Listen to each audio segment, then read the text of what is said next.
सभी को नमस्ते। मेरा नाम नीरज अत्री है और आज के इस वीडियो में आप सबका स्वागत है।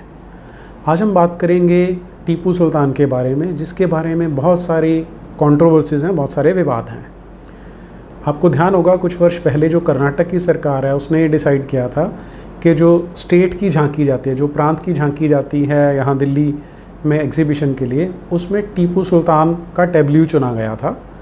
और जहाँ जहाँ पे कांग्रेस सरकार होती है, जैसे उस समय कर्नाटक में थी, आज महाराष्ट्र में जो सरकार है वो भी उनके साथ गठबंधन में है, तो वहाँ पर भी टीपू सुल्तान का महिमा मंडन किया जा रहा है। अब आम लोग थोड़े से कंफ्यूज रहते हैं कि टीपू सुल्तान देशभक्त था, अच्छे विचारों वाला व्यक्ति था या कोई तानाशाह था। तो आज हम इसे समझने की कोशिश करते हैं, लेकिन असली टीपू को जानने से पहले हम ये देखते हैं कि हमारे जो टेक्स्ट बुक्स हैं वो हमें क्या सिखाते हैं। हमारे देश में जितने NCERT की किताबें लगाई जाती हैं, लाखों लोग पढ़ते हैं उनको, लाखों बच्चे हर साल पढ़ते हैं। मैं सबसे पहला एग्जाम्पल NCERT की 9वीं क्लास की किताब में से ले रहा हूँ कि वो टीपू सुल्तान को कैसा दिखाते हैं। ये है पेज नंबर 24, क्लास 9 का पेज नंबर 24। स्वतंत्रता और जनवादी अधिकारों के विचार फ्रांसीसी क्रांति की सबसे महत्वपूर्ण विरासत थे। ये विचार 19वीं सदी में फ्रांस से निकलकर बाकी यूरोप में फैले और इनके कारण वहाँ सामंती व्यवस्था का नाश हुआ। औपनिवेशिक समाजों में संप्रभु राष्ट्र राज्य की स्थापना के अपने आंदोलनों में दासता से मुक्ति के विचार को नई परिभाषा दी। टीपू सुल्तान और राजा राम मोहन रॉय क्रांतिकारी फ्रांस में उपजे विचारों से प्रेरणा लेने वाले दो ठोस उदाहरण थे। अब इस एक पैराग्राफ में इतनी सारी अच्छाई भरी हुई, इतने सारे सकारात्मक शब्द भरे हैं, जिन्हें साइकोलॉजी की भाषा में वर्च्यू वर्ड्स कहा जाता है, कि आप ये माने बिना नहीं रह सकते कि टीपू सुल्तान बहुत ही अच्छे विचारों वाला व्यक्ति रहा होगा, कि वो कोई एक क्रांतिकारी विचारों वाला आदमी था। जितनी भी अच्छी चीज़ें होती हैं वो सदा हमारे देश से बाहर होती हैं। ये NCERT की और JNU की किताबों की विशेषता है। तो यहाँ भी ये जितने अच्छे विचार हैं, जो जनवादी विचार हैं, डेमोक्रेसी वाले, वो फ्रांस से उठे और इन विचारों ने सामंतवाद का नाश किया। आप हर शब्द पे ध्यान दीजिएगा, यहाँ पर इक्तादारी का शब्द नहीं आएगा जो मुसलमानों ने इंट्रोड्यूस किया था। सामंतवाद का विनाश किया और फिर इसके बाद और क्या आता है, दासता से मुक्ति दिलाई।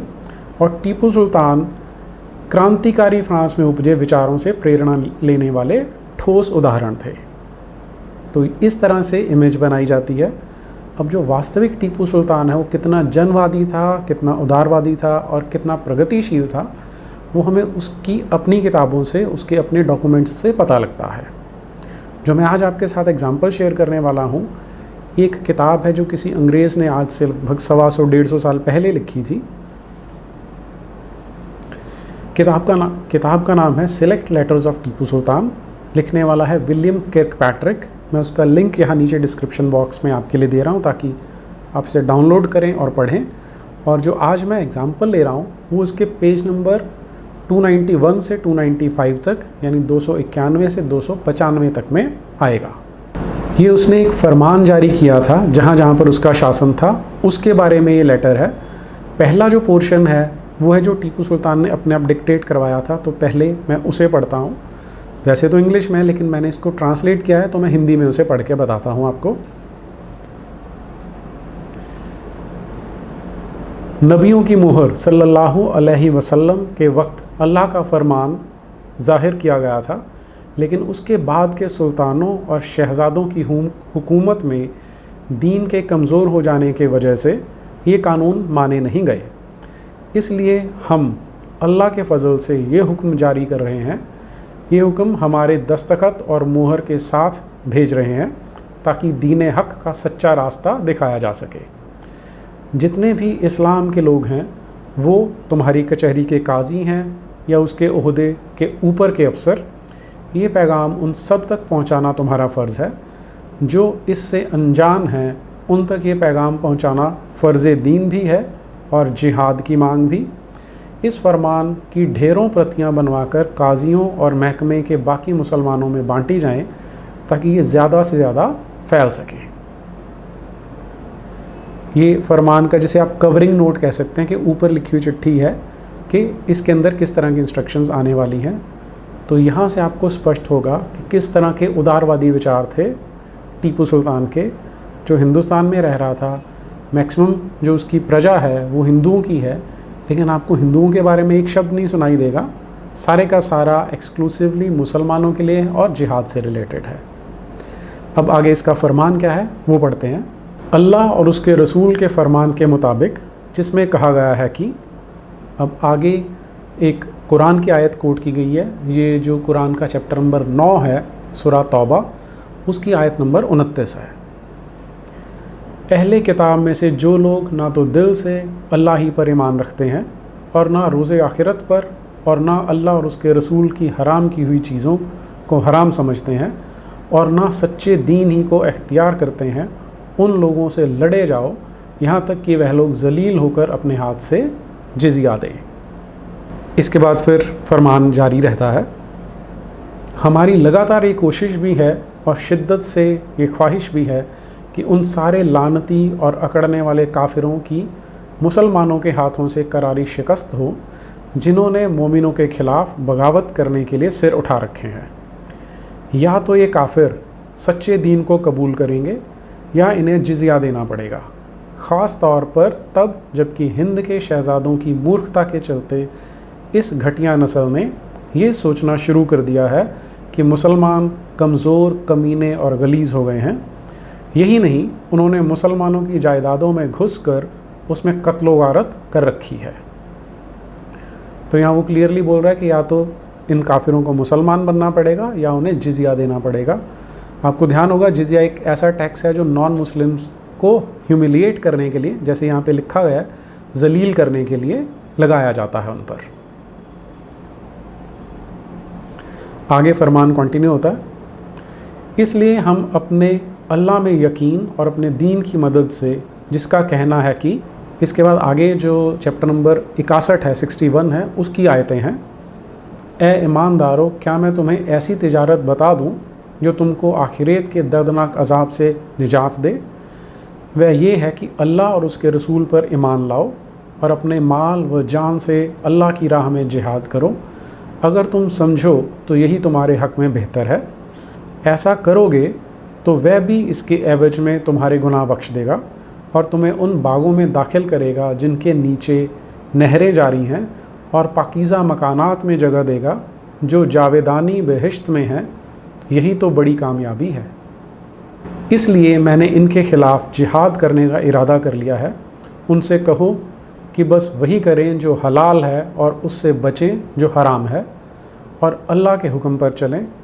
दूर दूर तक के सारे मुसलमानों के कानों में से गफलत की रुई निकाल कर उन्हें ये बताओ कि मुसलमानों का असली कानून क्या है, ख़ास तौर से उनको जो कुरान पाक के मतलब से बेखबर हैं। कि आगे फिर से कुरान के 2 सेंटेंसेस आते हैं।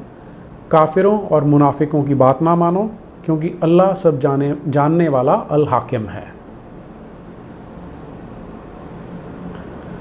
उन्होंने काफिरों को अपना हुक्मरान मान लिया है और उन लानतियों की खिदमत में लग गए हैं।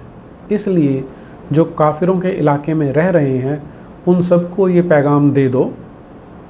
आगे फिर से जो कुरान का चैप्टर नंबर 2 है उसकी आयत नंबर 110 यानी वर्स 110 लिखी गई है। वो अल्लाह को और उन लोगों को जो ईमान लाए धोखा देते हैं, हालांकि वह अपने आप को धोखा देते हैं और जो कुछ शऊर नहीं रखते हैं। उनके दिलों में मर्ज़ था ही, अब अल्लाह ने उनके मर्ज़ को और बढ़ा दिया, और चूँकि वह लोग झूठ बोला करते थे इसलिए उन पर तकलीफ़ दे अजाब है। फिर इसके बाद फरमान फिर से कंटिन्यू होता है। वो लोग जिन्हें दरअल हर्ब से हिजरत कर लेनी चाहिए थी, उनके ऊपर ये आयत ठीक बैठती है। उन्हें हमारे इलाके में बेशक आ जाना चाहिए। अल्लाह के फ़ज़ल से वो यहाँ ज़्यादा सुख चैन से रह सकेंगे। यहाँ उनके जान माल और इज़्ज़त अल्लाह की सरपरस्ती में होंगी, और उनके पास रोज़ी रोटी नहीं है, उन्हें यहाँ मुहैया हो जाएगी। तो उसका कहना है कि जो भी मुसलमान हैं जो मेरे इलाके से बाहर हैं, यहाँ के रहें, क्योंकि यहाँ पर इस्लाम का रूल चल रहा है। इस बाबत हमने अपने राज्य में हुक्म जारी कर दिया है, जो भी पनाह मांगे उन सब की इत्तला हमें दी जाए और उनके क्या हालात हैं इससे भी हमें आगाह कराया जाए। इंशाअल्लाह हम उनके लिए इंतज़ाम कर देंगे, और जो भी इस हुक्म को अनसुना करेगा या इन कानूनों को तोड़ेगा उसके लिए ना कोई इज़्ज़त होगी और ना ही कोई हिफाजत। उसे दरअल इस्लाम में से बेवतन कर दिया जाएगा और उसका शुमार मुसलमानों की बजाय लानती काफिरों में किया जाएगा।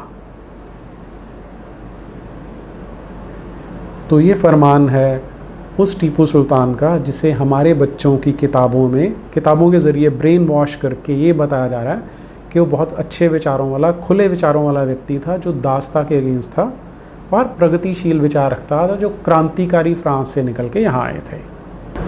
टीपू सुल्तान को कोशिश की जाती कि उसको एक देशभक्त दिखाया जाए, उसे एक पैट्रियट दिखाया जाए कि वो देश के लिए लड़ा था।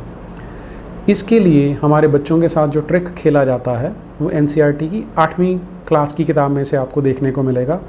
अब मैं उसका एग्जाम्पल लेता हूँ। ये है 8वीं क्लास का पेज नंबर 129। जैसा कि आप जानते हैं, मैसूर के टीपू सुल्तान अंग्रेज़ों के सबसे शक्तिशाली दुश्मनों में से थे। आखिरकार 1799 में सेरिंगापाटम की प्रसिद्ध लड़ाई में उनकी हार हो गई। अब हमारे जो देश के बच्चे हैं उन्हें ये पता कि अंग्रेज़ों ने हमें ग़ुलाम बनाया था, तो ऑटोमेटिकली उनके दिमाग में ये मैसेज जाएगा कि अगर टीपू सुल्तान अंग्रेज़ों से लड़ रहा था तो ये देशभक्त रहा होगा जो हमारे देश को अंग्रेज़ों से बचाना चाहता था। और यही एनसीईआरटी की इंटेंशन है कि हमारे बच्चों के माइंड में ये इमेज क्रिएट हो जाए। अब उसकी असलियत क्या है वो फिर से हमें टीपू सुल्तान की अपनी चिट्ठियों में से देखने को मिल जाती है। जो हमने पहले डिस्कस किया था कि ये बताया जाता था एनसीईआरटी की किताबों में कि जो टीपू सुल्तान है वो फ्रांस से प्रभावित हुआ था। तो फ्रांस में जब ये फ्रेंच रेवोल्यूशन हुआ था उसके बाद वहाँ पर एक फ्रेंच डायरेक्टरी स्थापित की गई थी जो वहाँ पर रूल करती थी।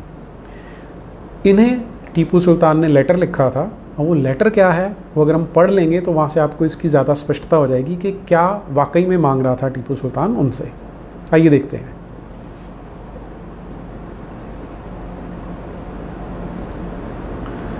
ये रेफरेंस में ले रहा हूँ, एक किताब है मेमोयर्स ऑफ टीपू सुल्तान, जिसे लिखने वाले पी क्रिक्टन नाम के एक विदेशी व्यक्ति हैं, और इस किताब में उन्होंने टीपू सुल्तान के ही मेमोयर्स रखे हुए हैं।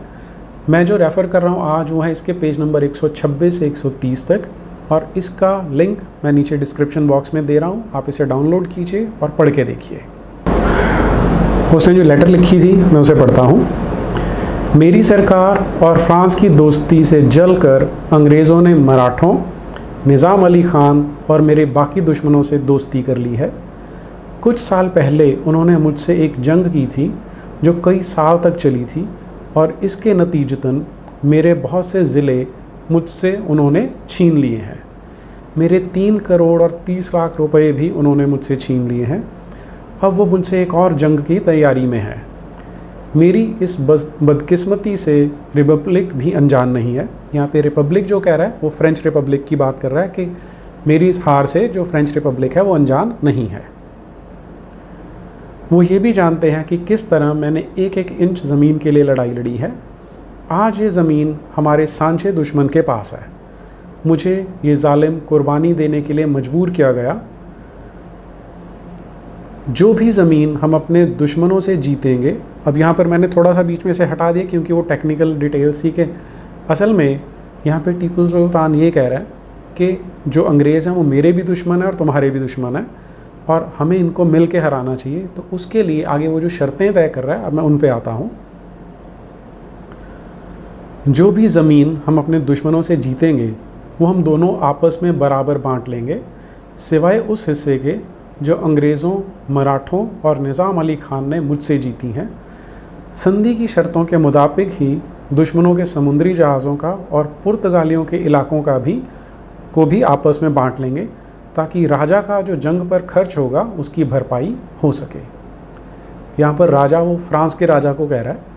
तो ये जिसे देशभक्त शो किया जा रहा है, ये ऐसा टीपू सुल्तान था जो अंग्रेज़ों और मराठों से हार चुका था। इसलिए अब ये एक नई विदेशी ताकत को बुला रहा था कि हम दोनों मिल के हिंदुस्तान की जो ज़मीन है उसे आपस में बांट लेंगे। तो उसे कोई देश से हमदर्दी या सहानुभूति नहीं थी जैसा कि दिखाया जाता है। और सबसे बड़े दुर्भाग्य की बात यह है कि आज वो शिवसेना जो मराठों के नाम पे दम भरती है, महाराष्ट्र के नाम पे दम भरती है और हिंदुज़म के नाम पे दम भरती है, वो इस तरह के टीपू सुल्तान का महिमा मंडन करने में लगी है, जिससे हमें पता लगता है कि हमारे देश पर जो मुसीबतें हैं वो किस लेवल तक बढ़ चुकी हैं। मुझे लगता है कि आपको यहाँ से टीपू सुल्तान की जो असलियत है वो समझ में आई होगी। आज के लिए इतना ही। नमस्ते।